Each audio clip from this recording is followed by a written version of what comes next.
It turns out last week when I redesigned old, forgotten, or obscure Marvel characters, I barely scratched the surface of weird stuff Marvel's got in its old lost catalogs. But thanks to lots of really awesome suggestions from all of you in the comment section of that last video, I have a ton of really great fuel for an even better second round today. So I'm taking more obscure Marvel characters, rewriting their stories to fit them into the Marvel Cinematic Universe, and redesigning them with a more modern eye than when they were created. Let's get into it, shall we? Let's go! Hit like if you want, subscribe if you feel like, but either way, enjoy the show. Before we get to the story, here is context for the character called Armless Tiger Man. He was a villain created in 1941 who originally fought against a hero called the Angel, but not the modern day one from the X-Men. The Tiger Man was a German mechanic who lost his arms in an accident on the job, and thereafter developed incredible strength in his legs and jaw to compensate for his lack of arms, and also developed a hatred for machinery. He started destroying any machines that he saw by, I guess, kicking them, and then the Nazis got a hold of him and sent him to destroy machines in America instead, and also at some point he became a cannibal. He was even sent by Red Skull at one point to invade Wakanda, and after dying in that ordeal ended up on some Greek god undead jury for some reason. I didn't end up working that into my version of his story. I figured an obvious setting for him would be during Captain America's time in World War II as a side adventure that we didn't get to see during the first Avenger. So here it is. In the height of the Second World War, the Nazi Deep Science Division, called Hydra, led by the maniacal Red Skull, conducted many inhumane experiments in an arms race with America to create the world's first super soldier. Many of the experiments conducted under the watch of Dr. Arnim Zola were done so on captured American and Allied soldiers, but there were some rare occasions where they'd experiment on their own countrymen. Gustav Hertz was one of these unfortunate experimentees. He'd been a mechanic working at a car manufacturing plant in Munich. The company he worked for had been forced into building parts for Nazi vehicles, and their output had been ordered to be significantly increased. Because of this, many safety precautions were being ignored, workers were working much longer hours, and Gustav had been losing a lot of sleep, both from being overworked and for his discomfort with helping to build Nazi vehicles. As a result, he became more prone to mistakes, and soon enough, one of these mistakes led to a tragic accident. As he was aiding in moving a poorly chained up Nazi vehicle being lifted and moved across the facility, the car fell from its hinges and landed directly on Gustav's arms, crushing them both. He was taken to the hospital, but there was nothing the doctors could do to save his limbs. Both were amputated just below the shoulder, leaving Gustav crippled for life, with no way to continue his work as a mechanic. Distraught and livid by what his life had come to, he went back to his old place of work late one night, and doing the best he could with just his feet, kicked and sabotaged and destroyed any vehicle parts being used for Nazi cars, planes, and tanks. He was found doing this in the early morning and was arrested. While held captive, he continuously cursed the Nazi regime, no longer caring if they killed him for expressing his opinions about them. But what they did instead was crueler than killing him. Hydra had been looking for worthy experimentees, so given the man was seen as a traitor to his country for his words, and no more had the ability to serve the Nazis as a laborer due to the loss of his arms, he was handed over to Arnim Zola to test some of his more dangerous brainwashing and physical enhancement methods. After months of work on him, Gustav's mind was nearly no longer there. His body had been enhanced, but to the point of becoming near monstrous. His teeth had grown into fangs, his eyes and jaw had warped in shape, and he developed a ravenous appetite for any flesh near him, even human. He was deemed to be an important step in Hydra's efforts, but now they had little use for him. They shipped him off to a facility where a woman named Victoria Murdoch and her brother were helping Hydra develop flamethrower suits, among other weapons, but secretly Hydra also knew this place was likely to be a target for Captain America and his band of Howling Commandos. Hertz was kept here in chains, until the day an Allied attack did come. Steve Rogers led an infiltration of this site and Gustav was cut loose. In his feral state, Gustav charged at the commandos like a rabid animal. They shot at him, and while it did damage, it was not enough to kill him. He kicked Dum Dum Dugan so hard in the chest that he broke 3 ribs, and seriously harmed a few other commandos as well. Cap had been distracted fighting a woman in a flamethrower suit, but soon turned back to help his team.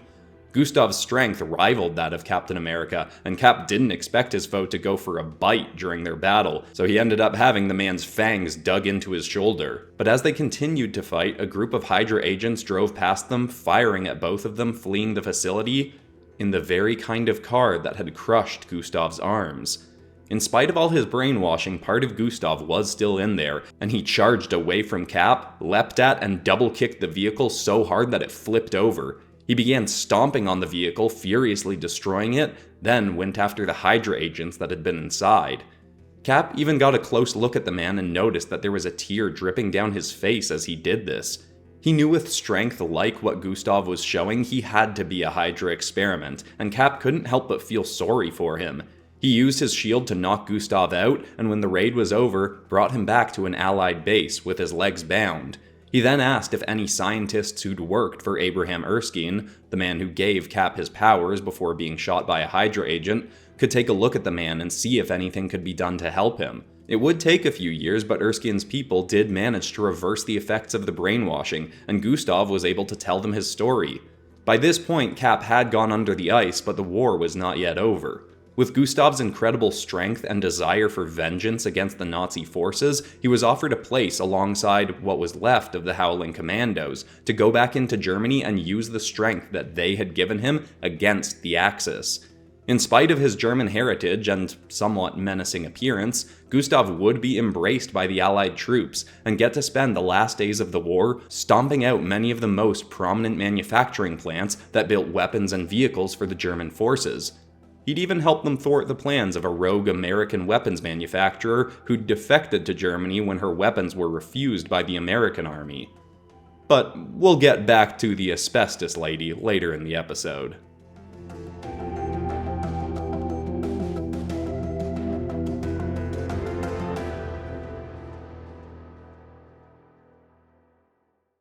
Here is the context for Elf with a Gun, or Melf, who is not an elf like the Dark Elves from Thor the Dark World or something. He just kinda looks like a regular Santa's elf, but, with a gun. The original Elf with a Gun literally just murdered a bunch of random people, then was about to kill a kid, and was hit by a truck and died. Like, he never even fought any superheroes in his original run. He came near encountering some like the Hulk, but was literally just beaten by being hit by a truck.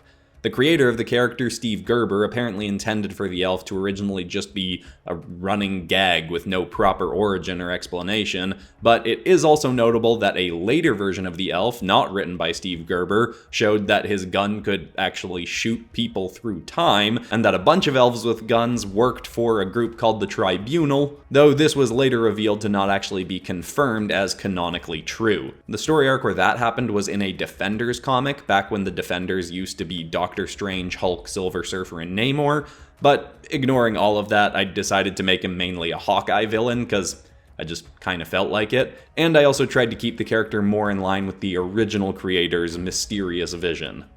Kate Bishop was doing her best to carry on the heroic legacy of Hawkeye. It had been nearly a year since she'd met and worked alongside him to take out the big guy, Wilson Fisk, but there was still plenty of other crime running rampant in New York City. While tracking down a new branch of the Tracksuit Mafia, she reached a place that she'd gotten intel about, which was allegedly a base of theirs, only to find that everyone inside was already dead, and for some reason there were dozens of ducks running around the site.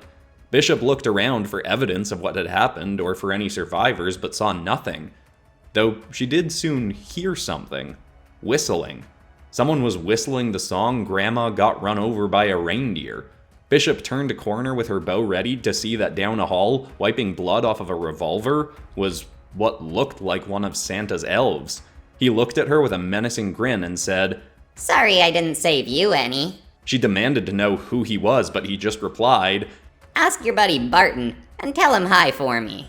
She loosed a putty arrow at him to try and trap him, but as if he just vanished into thin air, the arrow missed and he was gone. Surprised and confused, Kate did end up asking the original Hawkeye who this guy was. She was going to his family's place for a Christmas meal anyway, so soon after arriving, she asked what he knew about some elf with a gun.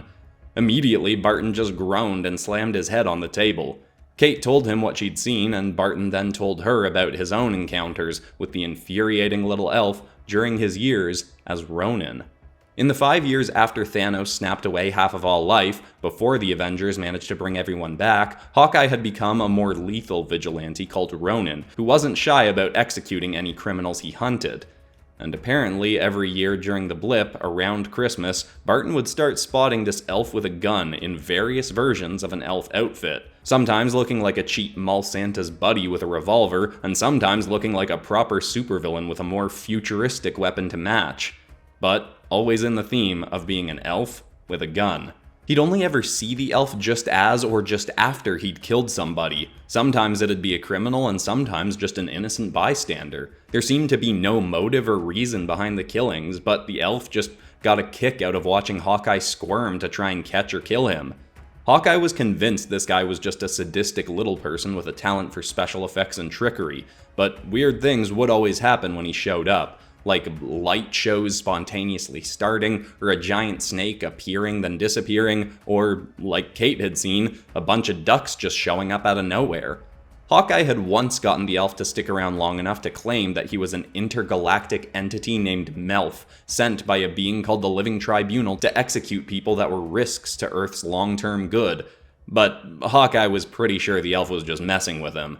Barton thought he'd finally taken care of the elf as he'd once tricked the being into walking into a street without looking as a truck was coming. Barton had watched with his own eyes as the little man got struck by the vehicle point blank. But he didn't ever actually see a body, so he could never be sure. And it seemed like now there was proof that the elf was not dead. And just as Barton finished this story, there was a clang on the window. They both looked over to see the elf rattling his gun against the glass, saying, You can't get rid of me that easily, Barton. Merry Christmas, and I'll see you next year. Both Hawkeyes ran to grab the man, but as soon as they stepped outside, once again, he was gone, with just his fading whistling to be heard. They wouldn't hear from the elf with a gun again that year, but it certainly was not the last time he'd show up to razzle and confuse the irritated archers.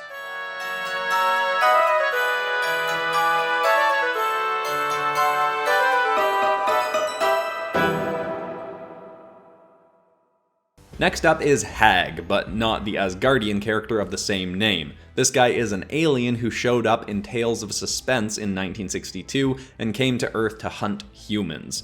He shows up, tells some random hunter to go inform people that he'll be hunting humans by basically just beaming them onto his ship, and then goes about doing that.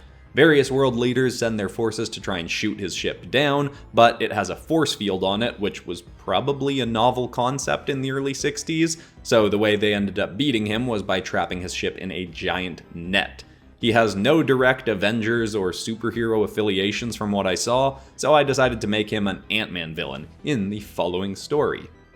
After his ordeal facing off against Kang in the Quantum Realm, Scott Lang would have been content to just relax for a while, continue doing book readings of his memoir, Look Out for the Little Guy, recording his podcast, Big Me, Little Me, and spending time with his family and friends. But trouble always seems to have a way of finding Ant-Man. One day as he was simply walking to his front door, a yellow light lit up the air around him. In a blink, he suddenly found himself transported into a massive silver room, lined with dozens of cages, inside of which were various alien life forms and creatures.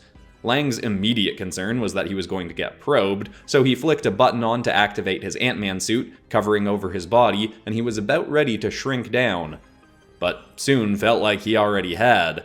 An 11-foot-tall, burly green alien marched into the room. He stated, I am the great intergalactic hunter Haag. To which Ant-Man replied, Hi, Haag. This angered the alien significantly, who then said, My name is not Haag, you insolent wretch, it is Haag.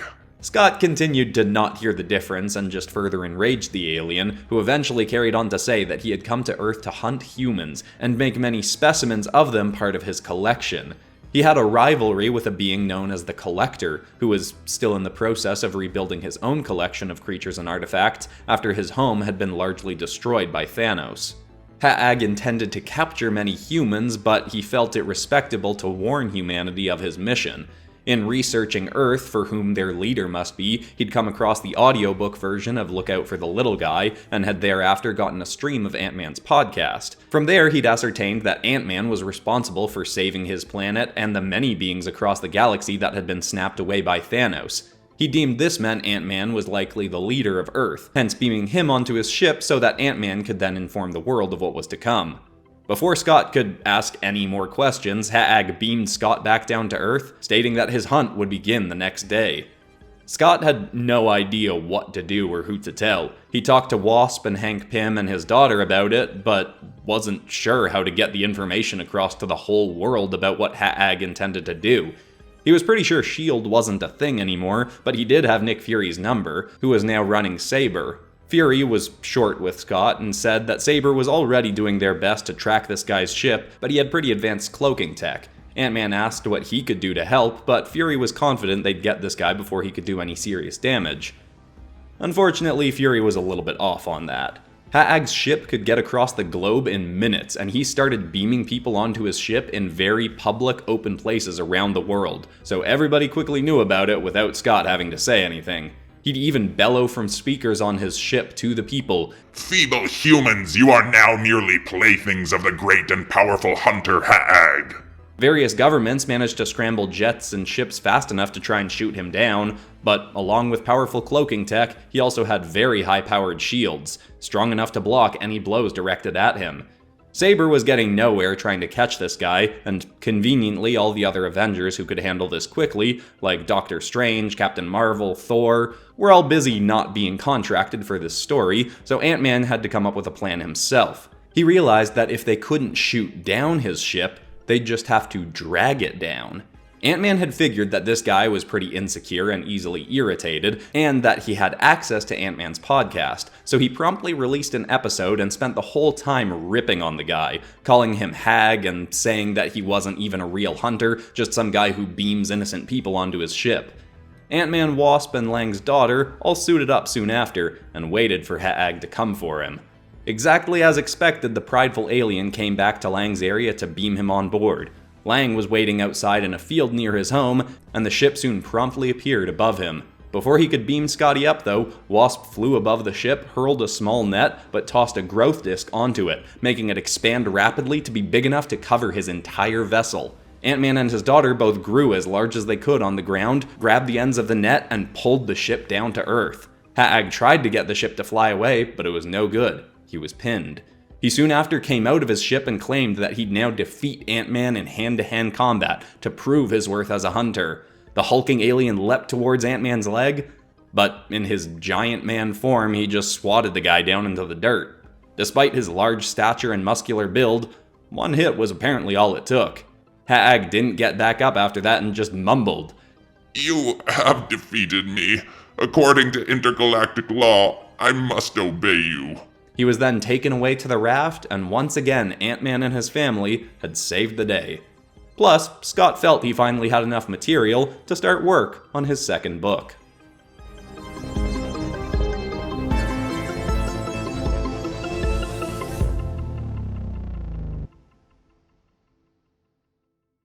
Finally, for this episode, we are coming back around to Asbestos Lady, another World War II era Marvel character who was a villain to the Human Torch originally, but not the Fantastic Four's Human Torch. There is a Human Torch in Marvel Comics who predates Johnny Storm by 2 decades, who we saw a very brief reference to in the first Avengers movie at the Stark Expo, but who hasn't actually shown up as a character in the MCU. Anyway, Asbestos Lady is a character who was made in a time when it wasn't known by people that asbestos caused cancer, but it was known that it was a heavily fire-resistant material, so she'd wear this suit and be immune to getting burned by the Human Torch. While I haven't made her a Human Torch villain, I have taken a bunch of elements from her original story and crafted them into a new Captain America-era villain.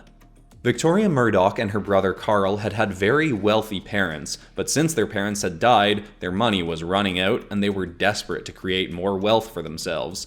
With the Second World War in full swing, they were attempting to create a new weapons manufacturing company with some new kind of weapon that the army wouldn't be able to refuse. They'd brought in an expert in asbestos science named Fred Raymond, who had posited that a completely fireproof suit could be made from the once thought to be miraculous material. Victoria and her brother thought they could use this to their advantage. Flamethrowers were being used extensively during the Second World War, but they did run the risk of burning the user of the weapon. Victoria had the idea to have Fred construct an asbestos suit with flamethrower arms attached to it. It was a perfect weapon as the wearer could march through whatever burning terrain they lit and continue to roast the Axis forces uninjured. Fred constructed 10 suits, including one for Victoria to use as an example, before he had to leave their service due to failing health, which someday would be attributed to the asbestos, but at that point the siblings had all they needed. At this time, Captain America was the poster child for all things American military, so Victoria did all she could to try and get an audience with someone in the army who knew and worked with him. They thought if they could get one of their suits onto a Howling Commando, the publicity would be massive, and people would demand that every troop of the army have a soldier wearing their weapon. Through incredible perseverance and flaunting her feminine charms, Victoria was able to get a meeting with the genius inventor and friend to Captain America, Howard Stark. But the founder of Stark Industries didn't seem very interested in their weapons. He also stated that Captain America wouldn't want a weapon like that on his squad either. He was a bit of a Boy Scout and thought flamethrowers were too cruel of a weapon. Shooting someone and giving them a quick death was one thing, but burning them alive was just awful, no matter what side they were fighting for. Carl and Victoria got a few more meetings after that, but they were rejected at every turn, and by 1943 they were basically out of money and desperate. That is also when they were approached by a suspicious man with a hint of a German accent. He eventually revealed himself to be a Hydra agent working in America looking to sabotage the American forces. He'd heard of this flamethrower suit they'd built and offered to buy everything the siblings had made if they'd defect to Germany and continue to produce weapons with Hydra. Carl and Victoria were desperate and feeling just rejected enough by the American military to accept the offer. They were smuggled with their suits out of America to a German Hydra base, the very one where Gustav Hertz was chained up. They'd continue to build weapons here and become indoctrinated into Hydra's philosophies, so when Captain America and his Howling Commandos did show up to destroy the facility, Victoria would proudly don her version of the flamethrower asbestos-lined suit and charge out into battle against him. She'd cause enough of a distraction for him to not notice at first as his allies were attacked by the brainwashed Gustav Hertz, but eventually she'd see that she was outmatched and retreat to fight another day. Her brother would be captured and tried for treason, but Victoria would continue to help develop weapons and come face to face with the commandos on many more occasions, multiple times having her facilities and work destroyed by them. She would always manage to escape though, and even as the war ended, she'd continued to work underground for Hydra operations. Until the day she developed cancer from the frequent inhalation of asbestos. She'd be put on ice by Hydra operatives under the promise that someday they'd find a way to heal her, but for the time being, she remains forgotten in an underground Hydra lab, someday to possibly be revived, but for now existing in limbo, racked with dreams of guilt over selling out her morals and country just to make a buck.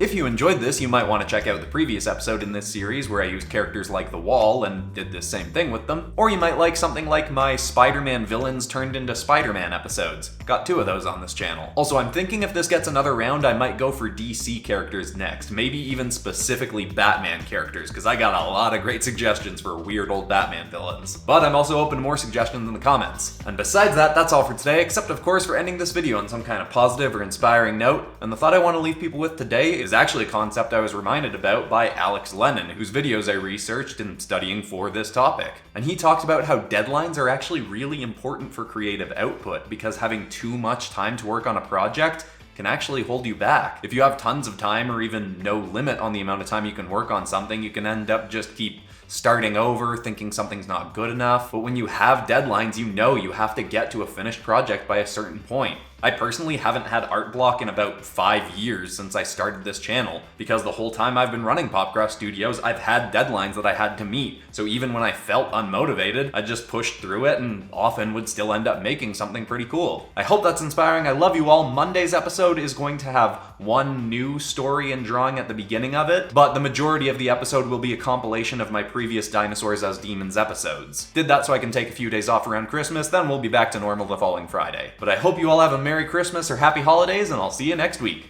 Goodbye.